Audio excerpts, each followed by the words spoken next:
I'm actually the guy that he's talking about in that video, because earlier this year, my wife and I launched a brand called Nightweave. It's the cloak videos that went viral. And we were trying to figure out, what do we pay our warehouse workers? Because in Utah, the going rate is about $15 an hour. And we're actually not going to be paying our warehouse workers $30 an hour. We're starting them out at $35 an hour. And I stress even about that number, because at $15 an hour, which is the standard rate in this state, I cannot imagine sitting across from another human being and being like, congratulations, you got the job for $15 an hour.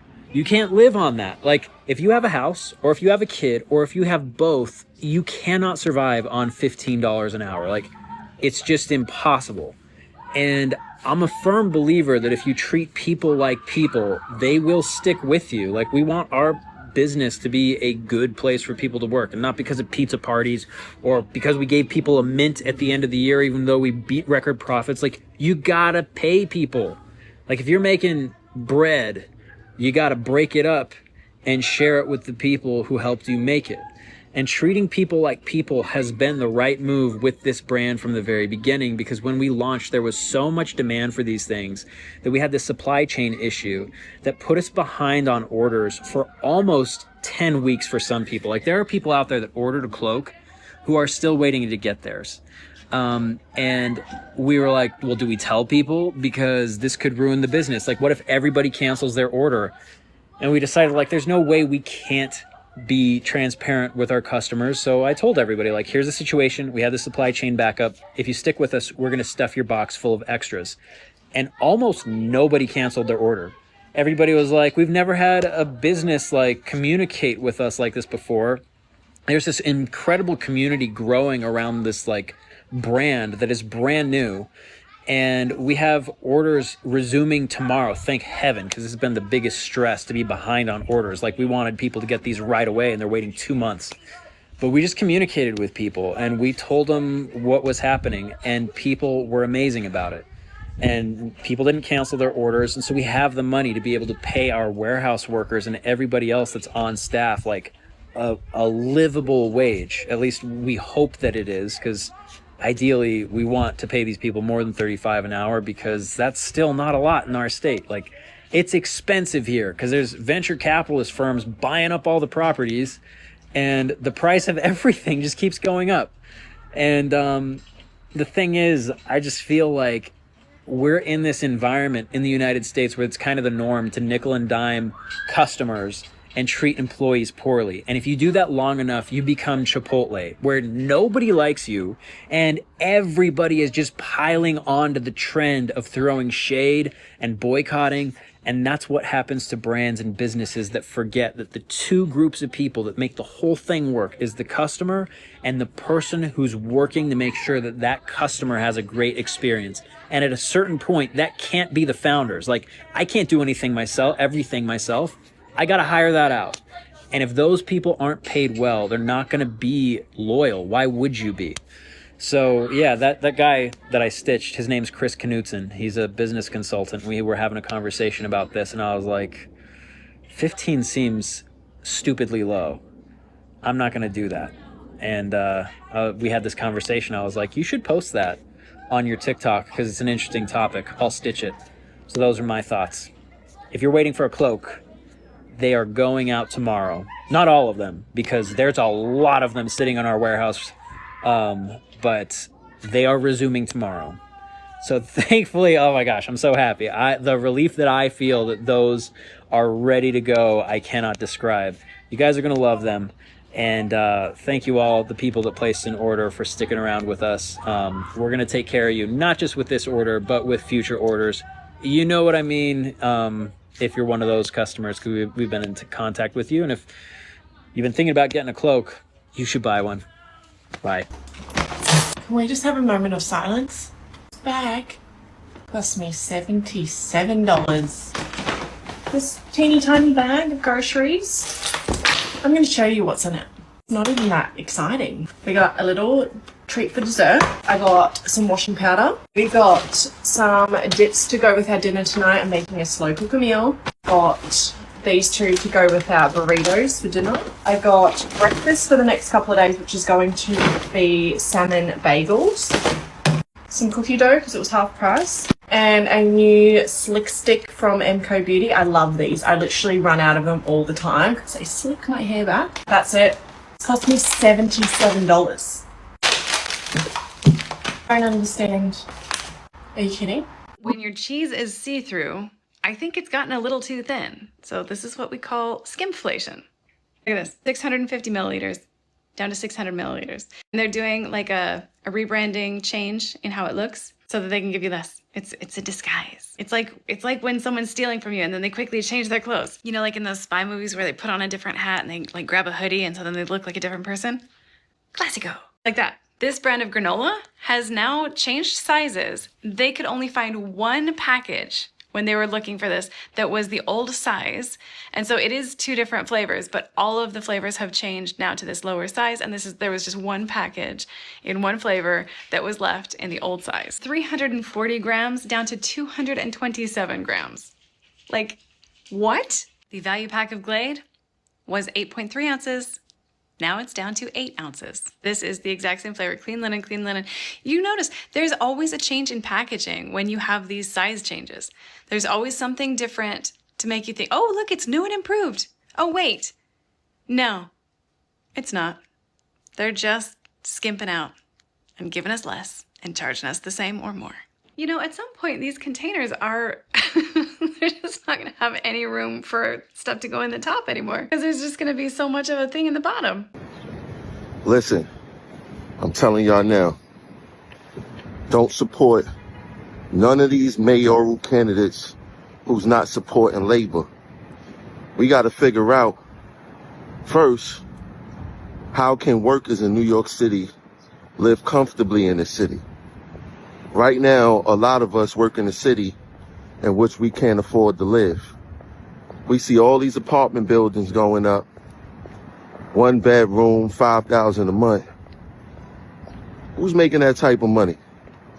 Where they could pay $5,000 a month and take care of a family at the same time off of these city salaries.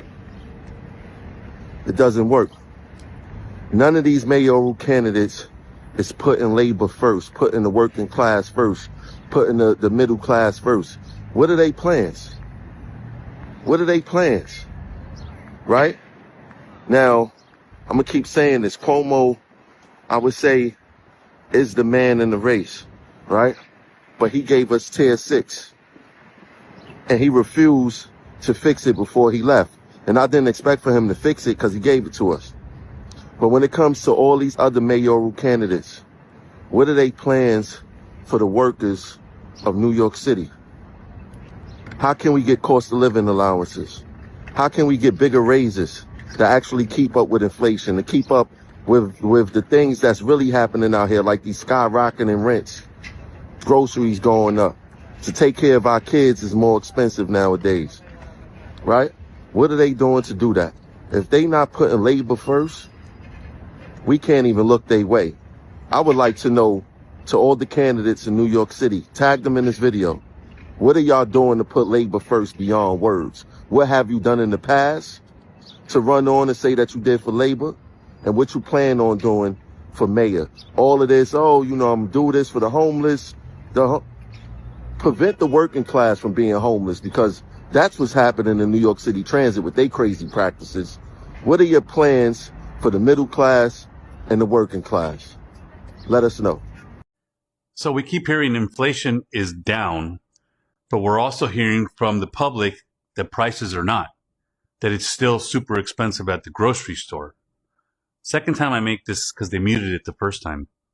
Corporations are never going to drop their prices on purpose. They're going to be forced to do it.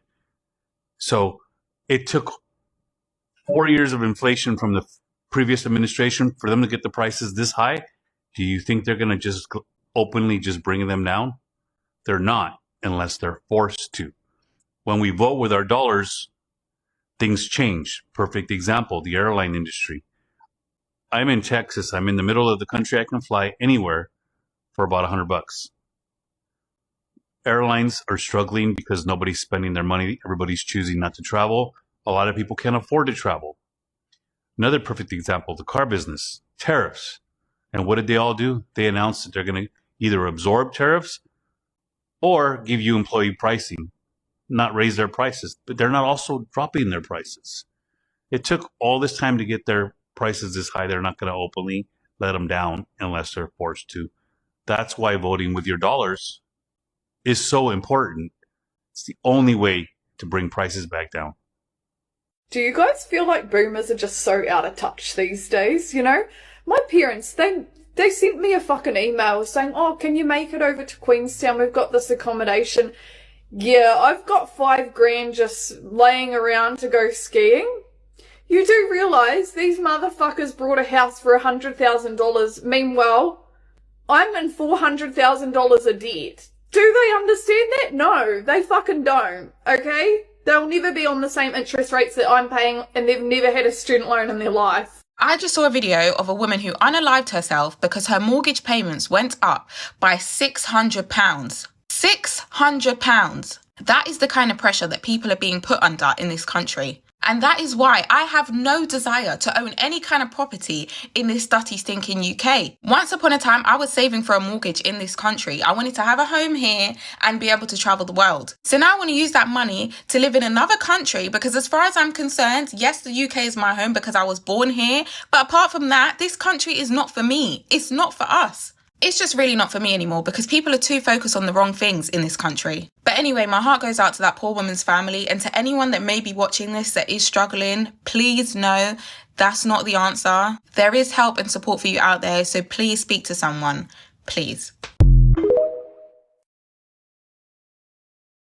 A recent study came out that 47% of Americans who make $150,000 a year to $200,000 a year are living paycheck to paycheck. Do you guys know how strong the consumer base in America is? If I'm trying to save money, don't let me leave the house, okay? My husband and I made $150,000 last year, and we live paycheck to paycheck. But shoes, I know. A Florida father is going viral after showing just how costly a day trip to Disney World has become. This is all of the mail that's been sent to me in the past year from Capital One.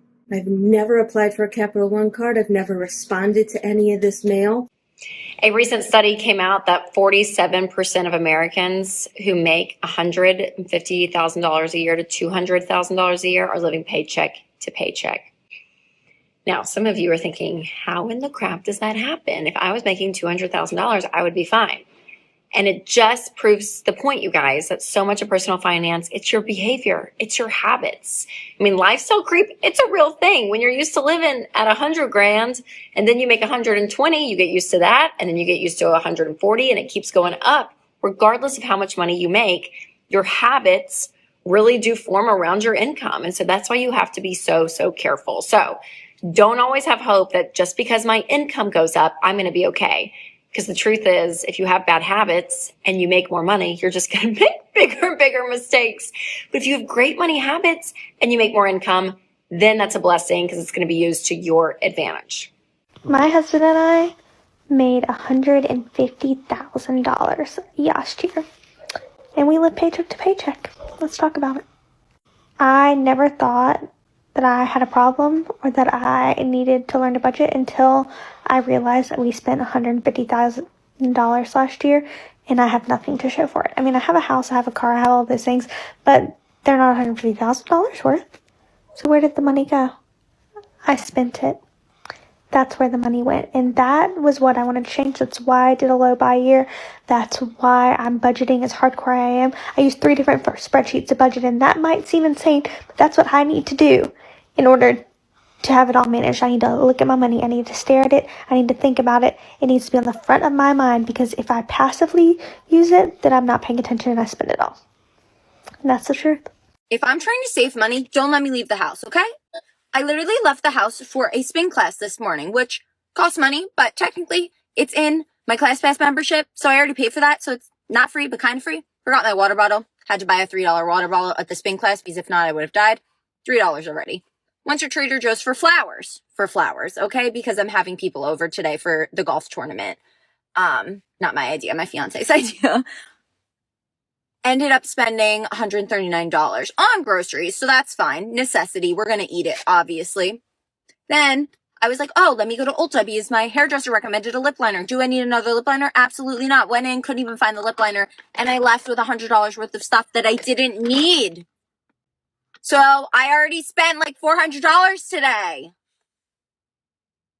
It's 11 a.m. Guys, you'll never believe how many freaking groceries I got today for $50 living in Vancouver. Some Drizzlicious eggs, some strawberries, baking powder, bananas and cabbage mix, and 1 ground turkey.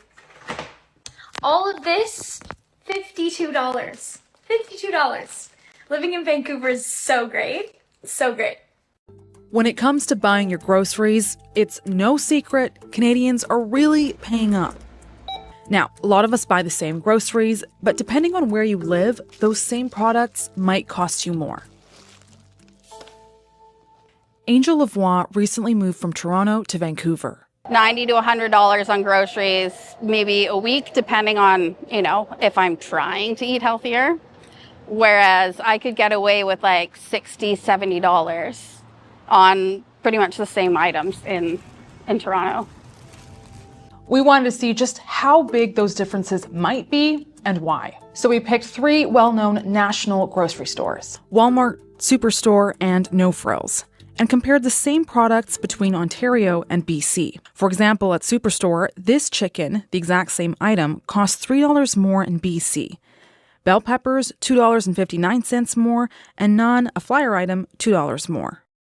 At No Frills, this chicken costs $1 more in BC, Granny Smith apples cost $2 more, and Silk beverages just 10 cents more. We even took a shopping trip to Walmart to compare the costs. I shopped here in Vancouver, and my colleague... Hi, I'm Ashley. I'm here in Toronto at Walmart. So the grand total for everything, $76.80. We bought the same 16 items, and I ended up paying about $7 more in BC. Now, of course, not every product is pricier in BC. This milk was cheaper here, and many items also cost the same, like the cereal and these brownies. But why do some products cost more? Well, here are some factors. Walmart says different market conditions impact prices, including costs to bring products to Canada. Loblaws echoes transportation, and overall costs to run the store are other factors. Let's unpack it a bit more, starting with distribution costs. You can think about the West as being just a smaller number of people spread across a larger amount of space than Ontario. Then it's going to be more costly to be getting things into those stores. For example, Ontario has more Walmarts per capita than BC. Experts say the more stores there are, the lower distribution costs companies have to pay, and the more you could save. Plus, costs to clean, package, and store products can also be higher in different places. And competition is another big factor. Experts say in bigger markets, stores really have to compete to bring in customers, so you could see lower prices or flash sales more often. Prices also depend on how much stores pay for products themselves. I know that there are some regional brands in British Columbia who might not buy as cheap, so prices may be a bit higher. That might allow some of the discount stores to price a little higher. And another reason could be how people respond to products. Grocery stores fundamentally rent shelf space. If the item sells a little less frequently, then it has to generate a little bit more margin to justify the space on the shelf that it occupies. So yeah, there can be many reasons for different costs on the same items. Inflation has been cooling for some products, like meat and fruit. But just in the last 3 years, grocery prices have increased 21.4%, according to Statistics Canada. Loblaws and Walmart say they're trying to keep costs down, something experts say is increasingly important as consumers like Angel are having to pay closer attention to their grocery bills. I don't eat as healthy because the unhealthy stuff tends to be a little bit cheaper. Young people are facing a serious debt problem. Between 2022 and 2023, boomers saw a slight decrease in debt year over year, while Gen X saw a slight uptick. But millennials saw their average debt increase by 8%, and Gen Z more than 15%. The minimum wage is so low and it's not livable. Do I feel like my income has kept up with the rising cost of food and cost of living in general? Absolutely not. Younger people today are making less than older people did at the same age. Adjusting for inflation, 22 to 24-year-olds in 2013 were making almost $52,000 a year. That number today, down to $45,000. And that difference puts Gen Z in a tough spot. In 2013, the debt-to-income ratio for the same age group was 11.76%. Today, it's more than 16%. Technically, younger generations today are making more than any other generation did. But when you adjust for inflation, which is, relative to the cost of everything else to maintain a lifestyle, it is less. So how much worse off are younger generations? And how did it get so bad? Inflation affecting everybody, even the homeless, the ones that don't pay no bills. Because I remember back in the day, they would wait outside the corner store and be like, yo, can I get a quarter? A quarter? Yeah, I got you. I can give you a quarter. This homeless man just asked me for $10. $10! I don't even have that! I just bought my groceries in from the car. This is our weekly shop for a family of 6. This is $315 worth of food. We work 2 jobs. Well, my husband works more than 40 hours a week and I work 30. We get assistance for child disability, and we also get a little bit from working for families, and so we make it stretch. We can, this is the most we can afford sort of thing a week. So the cost of living, everyone,